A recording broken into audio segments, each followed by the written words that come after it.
Hey there, I hope you're doing well. Today on the Lowrance tip I have for you is the settings of my Active Target 2.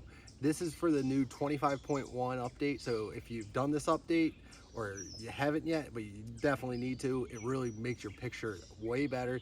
You can get a lot more bottom separation from the fish. You can see everything just in a lot more detail. It's really worth doing. If you haven't done that, go back to one of my previous videos. I show you exactly how to do it through your SD card, get you all set up, ready to go. But today I'm going to take you up front and we're going to look at my Active Target 2 on it's all my HDS 12. No, sorry, it's a lie. HDS 16 that I have on the boat there. And it's just going to be kind of going through why I have each setting set like I do, and it's going to help you hopefully catch more fish because of it. So let's go up front, take a look at it. All right, so for this update here, I'm going to just kind of walk you through it. I'm in a shady spot, so it's kind of got a little bit of glare going on, but I think you'll be able to see what you need to get out of this. So the first thing I want to talk about is I have mine set out to 100 foot in front, and then you can see here I'm sitting in 6 foot of water, so it actually kind of probably zoom that in a little bit more just so I can get a better angle of it all right there.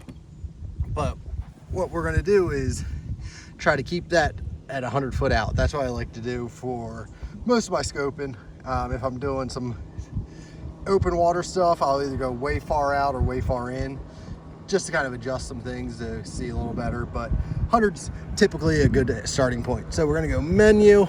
You can see that right there. We have it set to 100 foot. You can make these shortcuts, change it so you can zoom out like so. If I hit that button, I can zoom out real quick. I can make it zoom in. I've done another video on that, so you can check that out on my channel as well. Menu again. So we got 100 foot out.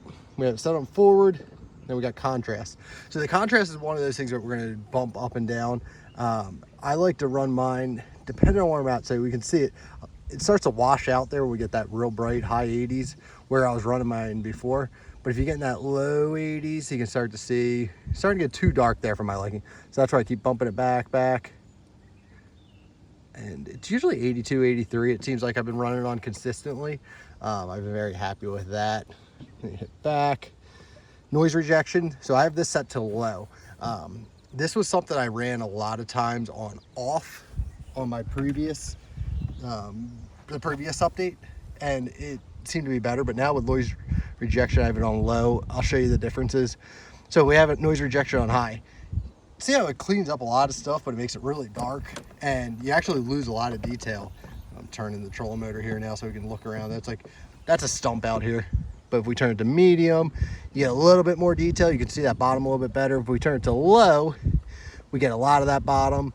This is not the best spot to be setting up. I'm actually shooting out down off a ledge here, or a deep spot. It would look much better if I was going up. Right there's a fish swimming around. It would look better if I was going up, but this was kind of where I had that shady area to kind of get you a better detail. But then if you go to off, you can see it starts to get kind of blown out and just kind of a lot fuzzier and a lot more going on. And you go back to low, that's like that happy medium, that sweet spot of your settings there. So the next thing we want to do is hit back. If you ever mess with your settings, you can't get it working, or you do something crazy and you can't figure out what's going on, hit restore default. That'll always bring you back real quick and get you set up. So then we can also go to more options. This has a couple options. You can hit stop sonar. If you want that transducer to stop pinging, that's a great way to do it if you're fishing shallow water and you're not using your active target at the time. It's a good little setup. Palette, I run mine on 3 a lot.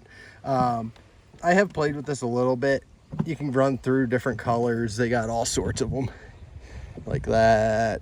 And some people see things different, and they have all personal favorites, so you can kind of play with it and figure it out. But 3 is what I normally run mine on. Just pretty consistent throughout the country. So we're gonna hit back, and then range grid. If you do straight, you can get all those range grids on there. Personally, to me, I think that just kind of clutters it. Maybe when you're first learning, you're trying to figure out where 60 foot is and how far out you're looking at everything. It can be good for that sort of thing, but when I'm just out here and fishing, and once I know what I'm doing with this thing pretty well, there's one swimming by just a second ago. I like to turn that off. So more options, none. And then we get the stable view. So if we hit turn stable view off, you can see we got some crazy thing going on here, and that is not what you want. So we want stable view on, and that brings the bottom to be more flush and flat. That's one of the key things with this new update that you got to make sure you do.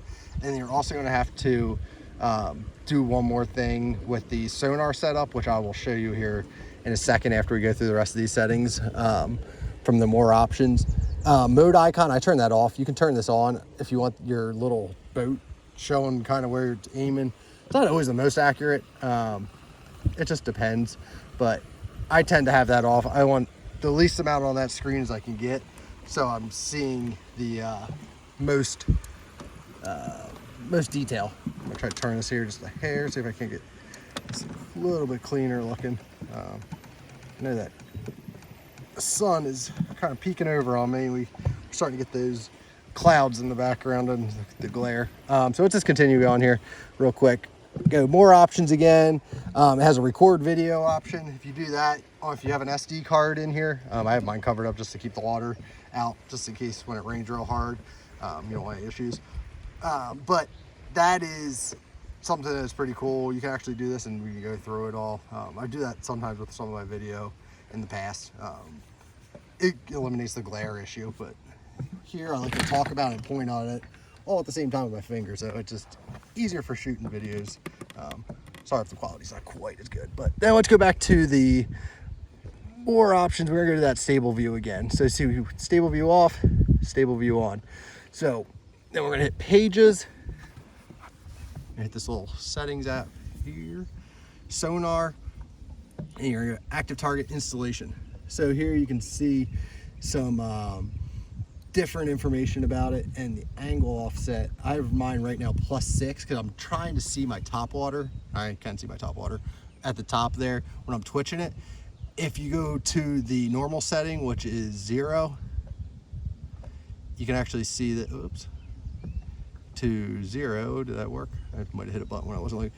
You can kind of see that that bottom raises back up. So I want this back down. So to be able to, right now I'm losing, right now I'd be losing surface. I wouldn't be seeing my bait when it first hits the water. I wouldn't see my top water walking across there. So you're gonna again go there, settings, sonar, active target installation, and then we're gonna go to angle offset. So plus, and I had mine set at 6 degrees. This is different depending on how you have your actual angle of your transducer on your shaft. That makes a really big difference. So you play with it there. Sometimes if you have that angle of the transducer clicked up, you're definitely gonna have to go plus. If you have it clicked down a little bit, you might have to go minus, but you can dial that in really quick and you're gonna be able to see your bait on the top. So that's what I wanna do. If I go, I'm out here, I'll line up on something that I know is a known point, whether maybe there's a dock out there or something out there that's swimming around, and make sure everything's square, straight, and that way you can really see what's going on. But those are the settings I got with the new Active Target 2 25.1 update. If you have any questions, put them in the comments below. Happy to help you out. Like I said before, if you need the information on how to do the update, you can check out a previous one that I did. It's just type in Gray Buck Fishing 25.1 update. It'll be one of the first things that pop up, and I'll try to maybe want to link to it in the description too to help you out. So thank you, appreciate you watching. Have a great day, and I will talk to you again soon. See ya.